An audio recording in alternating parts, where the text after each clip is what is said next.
Welcome to White Regis TV Film Review and Preview. I'm Andrew Wright. This week, Captain America Brave New World came out on home video. The film is the 35th film in the Marvel Cinematic Universe. The film stars Anthony Mackie, Danny Ramirez, Carl Lumley, Tim Blake Nelson and Harrison Ford. The film revolves around Mackie's Sam Wilson, who took up the mantle of Captain America at the end of the Disney Plus miniseries Falcon and the Winter Soldier, and it also deals with the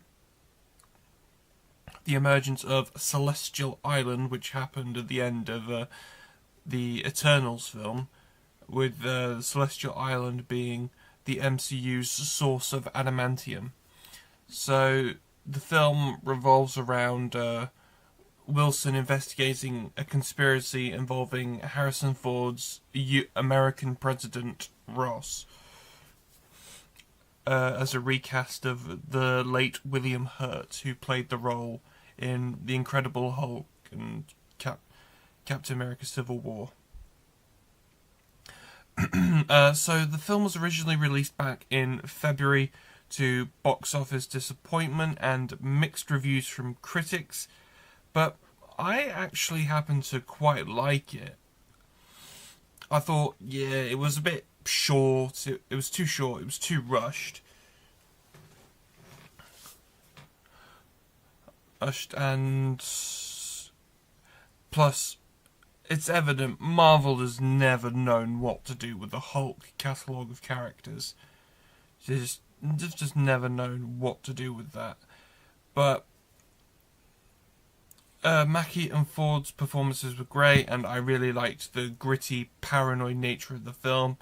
It brought me back to Marvel films like that I liked, like Winter Soldier and Dark Phoenix. So I gave it 3.5 stars out of 5, and that's actually pretty impressive for me, because I was actually looking forward to this more than I'm looking forward to Thunderbolts. Releasing in cinemas this weekend is the new Wes Anderson film, The Phoenician Scheme. The film is an espionage black comedy and stars Benicio del Toro as a wealthy businessman who appoints his only daughter, who is a nun, as the sole heir of his estate, but they find themselves targeted by scheming tycoons, foreign terrorists, and determined assassins. So the film also has an ensemble cast with some big names like Tom Hanks, Bryan Cranston, Jeffrey Wright, Scarlett Johansson, Benedict Cumberbatch, and Bill Murray playing God for some reason. So it premiered this week in Cannes, and it's releasing early in the UK this weekend. It's got good reviews, but I have to be honest, I saw the trailer. I didn't like it. I didn't like the trailer. I just thought it was silly and taking itself... It was both trying to be silly, but also taking itself far too seriously while being silly.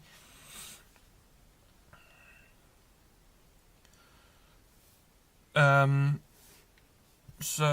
Phoenician Scheme is in UK cinemas now, ahead of a worldwide release next week. Releasing on Apple TV Plus this weekend is the adventure heist film Fountain of Youth from director Guy Ritchie. The film stars John Krasinski and Natalie Portman and revolves around a pair of estranged siblings who go on a journey to find the mythical Fountain of Youth.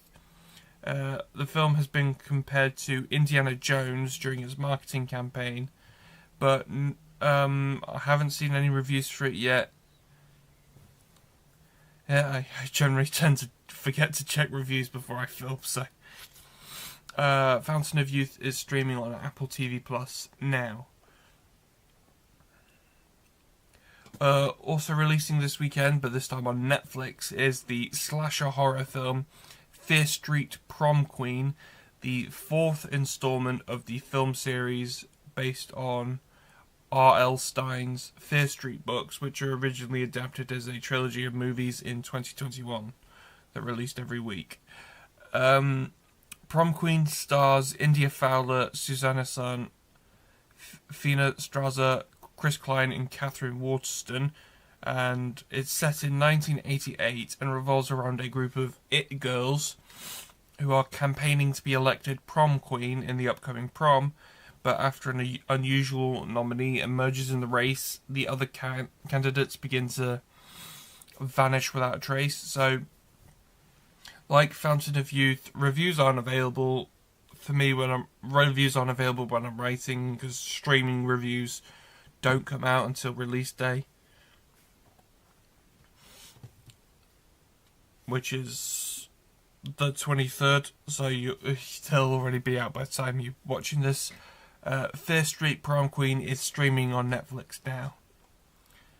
I know I talked about it last week, but this week, Mission Impossible: The Final Reckoning was released in cinemas. The film is the 8th and likely final installment in the series. The film stars Tom Cruise as Ethan Hunt, with the film revolving around Hunt and his team racing across the world to stop a rogue AI from falling into the wrong hands. The film also stars Hayley Atwell, Ving Rhames, Simon Pegg, and Angela Bassett, reprising their roles from previous entries in the franchise. So the film's received nearly 80% positive reviews from critics, who praise the film's action, scope, and the fact that the film works as a sentimental send-off for Cruise's Ethan Hunt. But I have heard that the first hour of the film is very boring. And so be aware, I need to rewatch Dead Reckoning because I didn't really like it when I watched it. But I need to rewatch it before I watch Final Reckoning, which is in cinemas now. Also released in cinemas this week was Lilo and Stitch, a live-action remake of the 2002 animated film. The film stars Chris Sanders reprising his role as Stitch, but he's more known for directing the animated film The Wild Robot, which came out last year, and he also directed the original Lilo and Stitch film. But the live-action film, like the animated film, revolves around a lonely human girl named Lilo who adopts a dog-like alien named Stitch, who's being pursued. He's being pursued. So the reviews for the film have been mostly positive, who praise the film for recapturing the charm of the original. And in the reviews have put it as one of the better Disney live-action remakes. Lilo and Stitch is in cinemas now. That's all I have for this week, but be sure to check back next week. I don't precisely know a lot of what I'll be talking about next week, because it's a very sparse week, but I will definitely be talking about Karate Kid Legends. Now back to Gary in the studio. See you next time. No, not back to Gary in the studio, Force of Habit, sorry. But yeah, see you next time.